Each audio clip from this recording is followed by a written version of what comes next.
I'm not going to ease into this one. I'm just going to come out and say it. There were 2 times, and I'm talking about 2 separate times, where I went to the courthouse and I picked up divorce paperwork. Now, I never filed it, but I picked it up twice. And yeah, I think that's where we're going to start at today. Because I feel like if I'm going to be on this channel and I'm going to be talking about growth and I'm going to be talking about becoming a better man, I got to be real about where I actually was. And where I was, it wasn't a good place. So today, I want to talk about my marriage. I want to talk about the real story, not just the highlights. All right, I want to talk about the actual story of how I almost lost my marriage. And honestly, how I almost lost it because of me.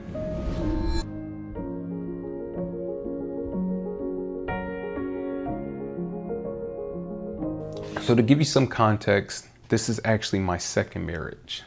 And I don't ever really talk about this openly, but my first marriage, it ended pretty bad. Like, it crushed me. It hurt me in ways that I never had been hurt. It hurt me more than I was able and willing to admit at the time. And here's the thing. Instead of actually healing from that, I just moved on. I thought that time, it was going to fix it. I thought that finding somebody new, that would fix it. I thought that happiness was waiting for me on the other side of all the pain that I was going through. But what I now know is that you can leave a relationship, but you can't leave the pain. You take all of it with you. And that's exactly what I did. I carried all of my unresolved issues, all my unresolved hurt right into my next relationship. And I didn't honestly realize it, and I didn't realize I was doing that at the time. And for me, that's the crazy thing, is because I honestly thought I was fine. You think that you've moved on, but it's all still there. It's sitting right there underneath it, right underneath the surface. But eventually, it comes out. So here's something I've never said. Part of the reason why I rushed into getting married again was because I grew up in the church. And I genuinely had this feeling and this thought and this desire to want to honor God. And I'm not saying that everything else wasn't real, but the way that I was taught was that you don't fornicate, you don't sleep around, you honor God, and you get married. And that's the path. And so a lot of my decisions to get married, when I did, came from that. I didn't just basically want to be out here going against God, because I had did a lot of that in my younger days, and I was tired of going against God. And I can say now that I look back on it, I went against God a lot, even in my marriage. And I honestly regret all of that. But that's the genuine part of my thinking at that time.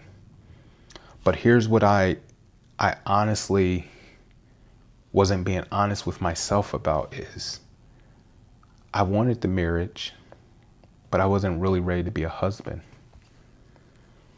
And to me, those are 2 different things, because I really wanted her. I wanted Shemaiah. I wanted the companionship. I wanted the happiness. I wanted her. But the responsibility of being a husband, the commitment, the sacrifice, I wasn't prepared for all of that.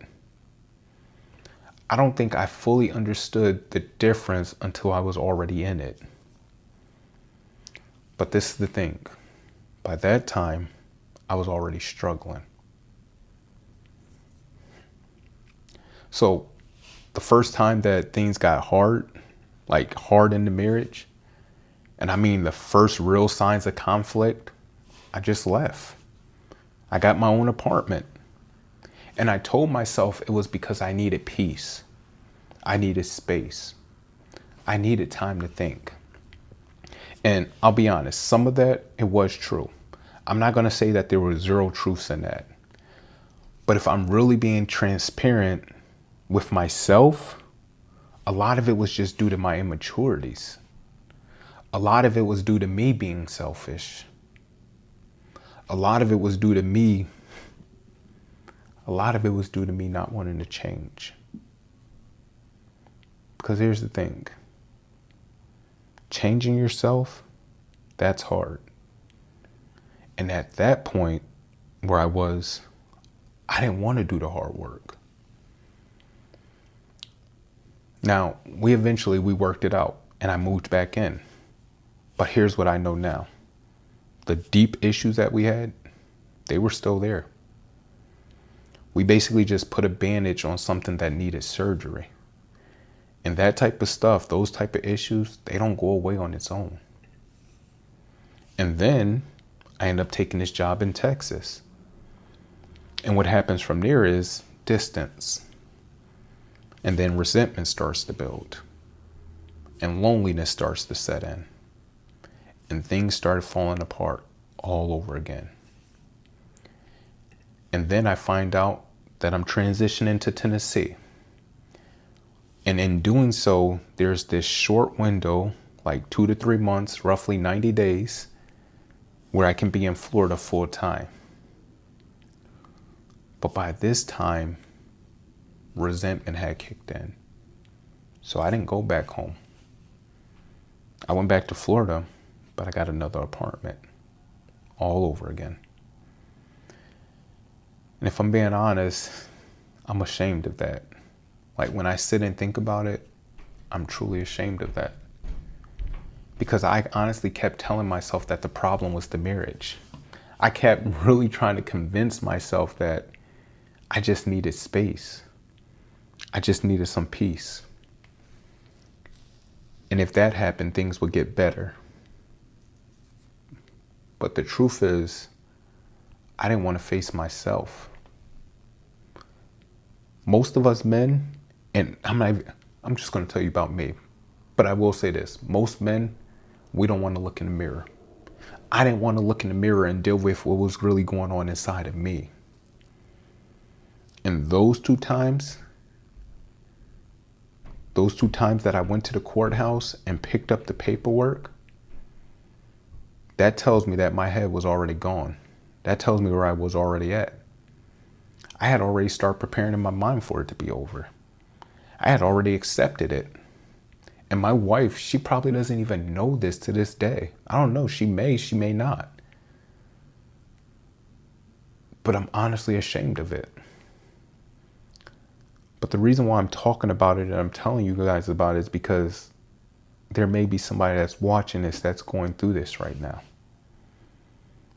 And I need you to know that there's somebody that's went through the same thing.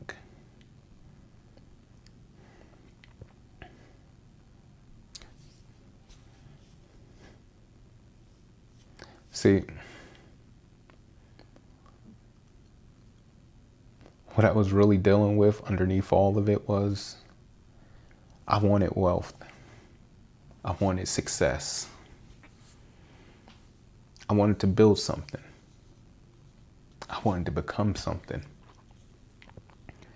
And every single time I felt pressure from the marriage, from the expectations, from the responsibility of it all, I blamed everybody else. I blamed it on everything. I blamed it on the marriage, on the circumstance. I blamed all the people around me. I even blamed the church.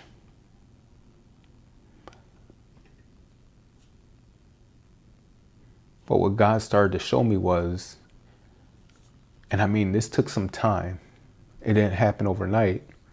What he started showing me was that the common denominator in every single situation, it was me. And that's hard to sit with. Because once you see that, you don't unsee it. You end up losing all your excuses. And I had been living with all these excuses for a long time. And I'll be real with you. I I started to resent my wife. I started to resent all the people around me. I was in Florida and I was ready to pack everything up and walk away from everything and head all the way to California. I felt trapped. I felt like nobody cared how I was doing as long as bills were paid and as long as I had taken care of everybody else. And a big part of what was driving that, and a big part of that was that I was just dealing with fear. I was terrified of getting older and not becoming what I knew I was capable of becoming. And it wasn't just for me. I wanted to be able to take care of my wife and my kids. I wanted to be able to take care of my parents, my family, my community, my church. But I also just didn't want to waste all my potential. And that fear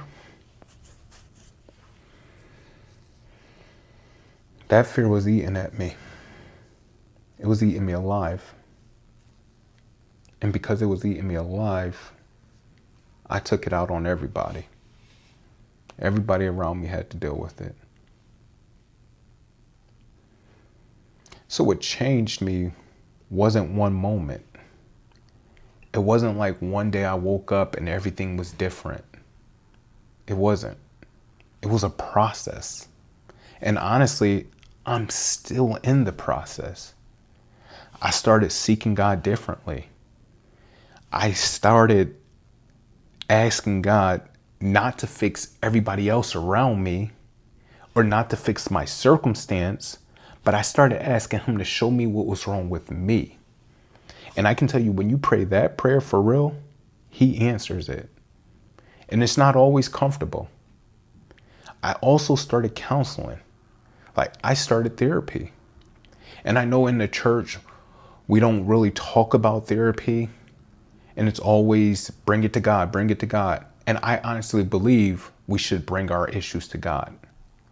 But I also know that God put people and resources in our life for reasons. In therapy, it helped me. It helped me to be able to see things that I couldn't see on my own. It helped me process things that I had buried away a long time ago. And I can say little by little, I started changing.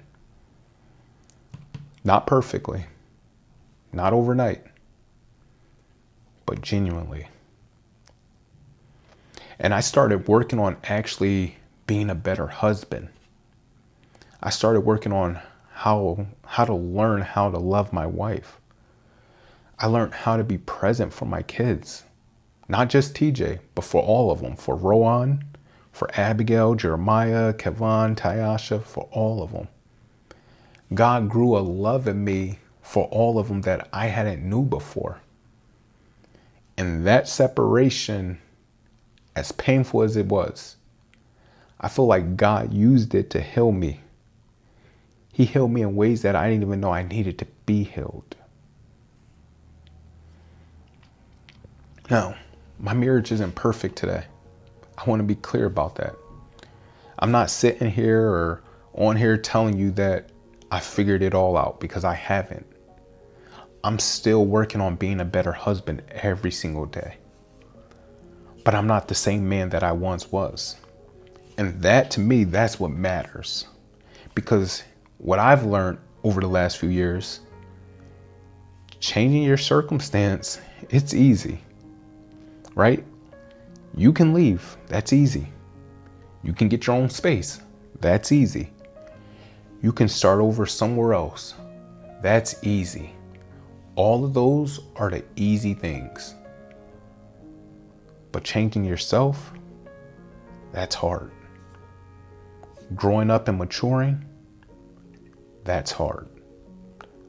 Looking in the mirror and taking real responsibility for who you've been, that's hard. But that's where freedom is.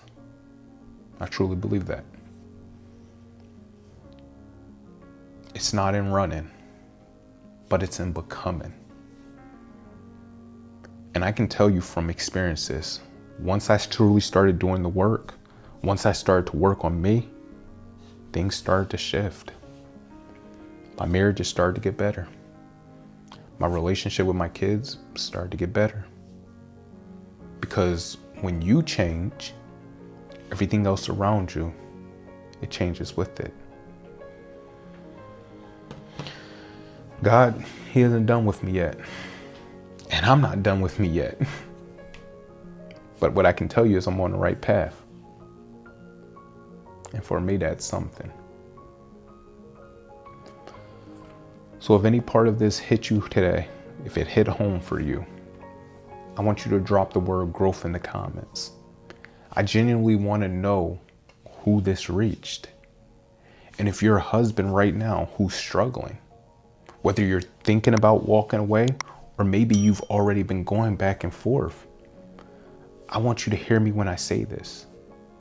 The breakthrough that you're looking for, it might not be on the other side of leaving.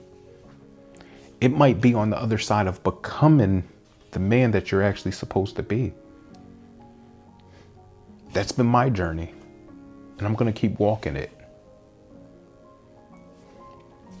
So if you're not subscribed to the channel, definitely make sure you subscribe. Make sure you like the video, leave a comment, because I truly want to hear what you think about this one.